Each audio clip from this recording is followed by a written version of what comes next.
Imaginez un instant, vous êtes un jeune prodige du football, vous portez sur vos épaules les espoirs d'une nation entière lors de la plus grande compétition africaine, vous avez déjà inscrit 5 buts sensationnels qui font de vous le héros incontesté, et puis, en une fraction de seconde, un geste audacieux, une panenka tentée dans les ultimes instants d'une finale haletante contre le Sénégal, transforme votre rêve en cauchemar absolu, vous faisant passer du statut de légende en devenir un.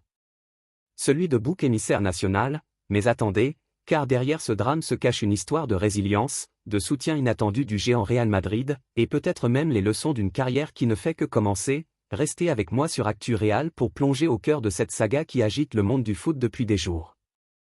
Bonjour à tous et bienvenue dans cette revue de presse approfondie sur l'actualité brûlante du Real Madrid et de l'un de ses talents les plus prometteurs, Brahim Diaz, qui vient de vivre un tourbillon émotionnel lors de la Coupe d'Afrique des Nations 2025 organisée au Maroc, une compétition qui a tenu en haleine tout le continent et au-delà, avec des rebondissements dignes d'un thriller hollywoodien, et aujourd'hui nous allons décortiquer tout cela, des performances éclatantes de Diaz sur le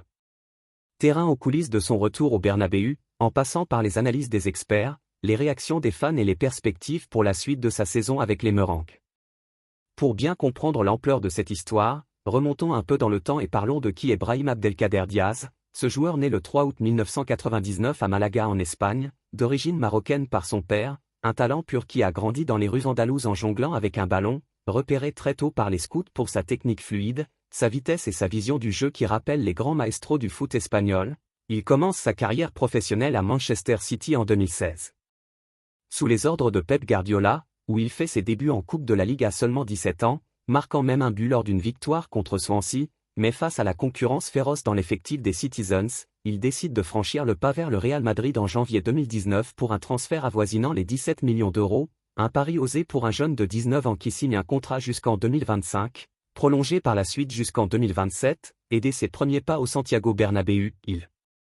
montre des éclairs de génie, comme ce but inscrit contre le Real Sociedad en Coupe du Roi, mais pour gagner en expérience, il est prêté à l'AC Milan de 2020 à 2023, une période faste où il dispute plus de 120 matchs, marque 18 buts et délivre de nombreuses assists, contribuant au titre de Serie A en 2022 et à une demi-finale de Ligue des Champions en 2023, forgeant son caractère et affinant son style polyvalent capable d'évoluer en ailier droit, gauche ou même en meneur de jeu central.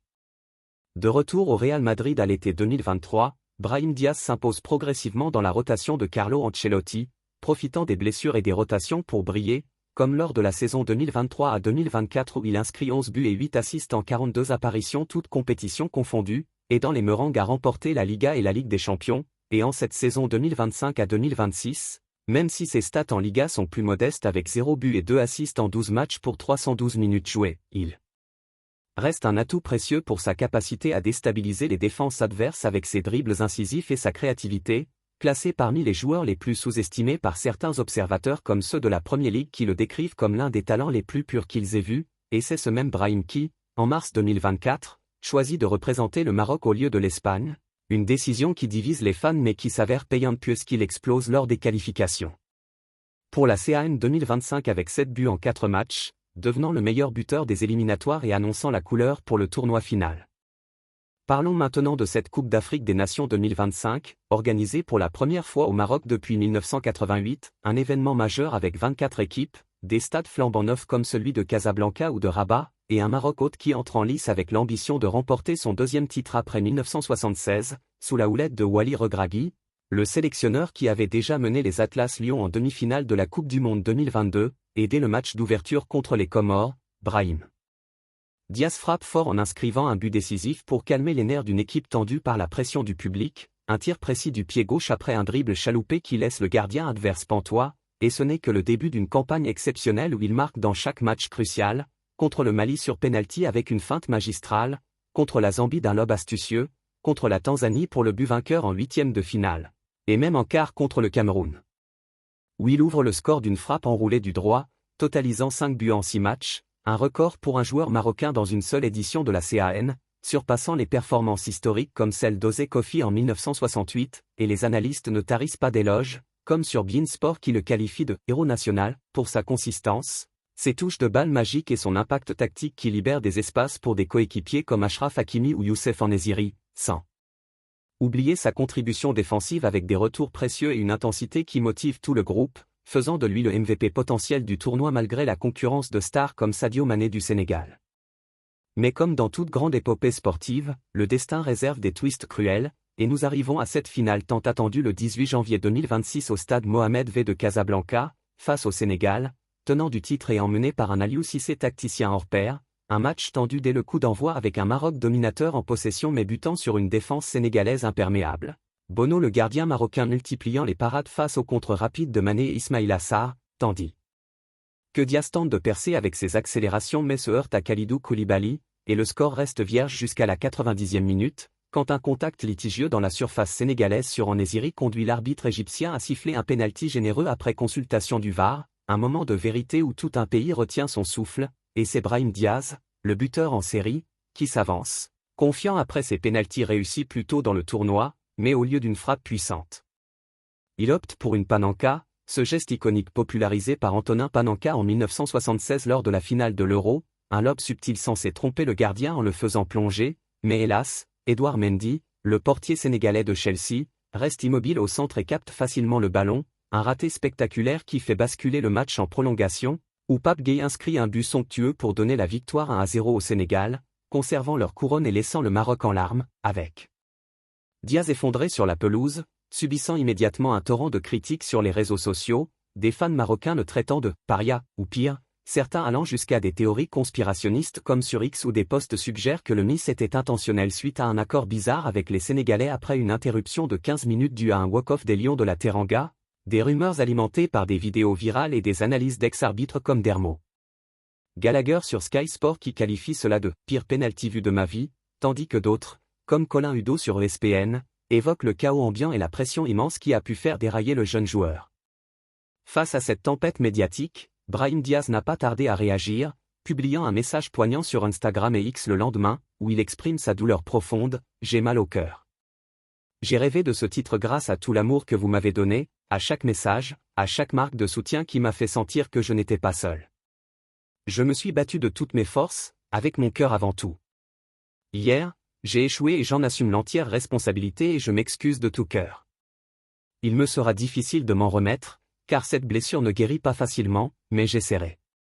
Pas pour moi, mais pour tous ceux qui ont cru en moi et pour tous ceux qui ont souffert avec moi. Je continuerai jusqu'à ce qu'un jour je puisse vous rendre tout cet amour et être la fierté de mon peuple marocain, des mots qui touchent en plein cœur et montrent la maturité d'un joueur de 26 ans confronté à l'adversité, rappelant des cas similaires comme celui de Roberto Baggio en finale de la Coupe du Monde 1994 contre le Brésil, où un pénalty raté l'a hanté des années mais n'a pas brisé sa carrière, ou plus récemment Kylian Mbappé en finale 2022 contre l'Argentine, qui a rebondi pour devenir encore plus fort, et Diaz reçoit d'ailleurs le soutien public de Mbappé, son coéquipier au Real, qui déclare que tout le club le protégera en se basant sur sa propre expérience de déception internationale. Et c'est là que le Real Madrid entre en scène comme un pilier salvateur dans cette histoire, selon le journal AS qui rapporte que plusieurs joueurs merengues, dont Vinicius Junior, Jude Bellingham et même le vétéran Luka Modric, ont envoyé des messages privés de soutien à Diaz dès la fin du match, l'encourageant à relever la tête et rappelant que les grands champions se forgent dans l'échec, tandis que les dirigeants du club, menés par Florentino Pérez, ont fait de même, soulignant l'importance de la famille madrilène dans les moments difficiles, et c'est Alvaro Arbeloa, l'entraîneur adjoint ou légende du club interrogé après une victoire contre Monaco en Ligue des Champions, qui apporte un soutien public vibrant. Il a réalisé un tournoi exceptionnel. Si le Maroc a atteint la finale, c'est en grande partie grâce à la performance de Brahim. Je suis impatient de l'accueillir et de le serrer dans mes bras. C'est un jeune homme très talentueux, et avec notre style de jeu, il peut s'adapter à plusieurs postes. Nous nous reposons demain, nous nous entraînons jeudi, et il sera là. Ses coéquipiers sont impatients de le féliciter chaleureusement. Cela me rend confiant pour l'avenir, des paroles qui réchauffent le cœur et rappellent que Diaz, malgré ce miss, a remporté le soulier d'or de la CAN avec 5 buts, un exploit rare qui le place dans les annales du football africain, et au Real, on mise sur lui pour la seconde partie de saison, où il pourrait briller en Liga face à des rivaux comme Barcelone ou Atlético, ou en Ligue des Champions où son explosivité pourrait faire la différence dans les phases à élimination directe. En revue de presse, on note que les médias espagnols comme Marca et AS insistent sur le potentiel de Diaz, le comparant à des figures comme Isco ou James Rodriguez qui ont connu des hauts et des bas au Real mais ont rebondi, tandis que les outlets africains comme CAF Online célèbrent son Golden Boot et appellent à la clémence, arguant que sans lui, le Maroc n'aurait pas atteint la finale, et sur X, Les tendances montrent un mélange de critiques virulentes mais aussi de soutien croissant, avec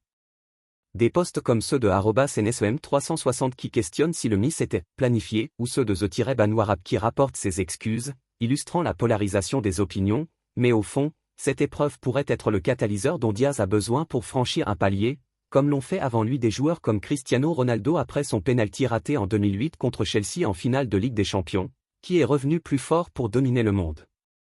Pour élargir le débat, rappelons que la CAN 2025 a été marquée par d'autres moments forts, comme la performance solide du Sénégal qui confirme son statut de puissance africaine avec un deuxième titre consécutif, ou les surprises comme l'élimination précoce du Nigeria en demi contre le Maroc sur penalty, où Diaz avait d'ailleurs marqué, et en termes d'impact sur le Real Madrid, ce retour de Diaz pourrait coïncider avec une phase cruciale de la saison, où Ancelotti compte sur sa polyvalence.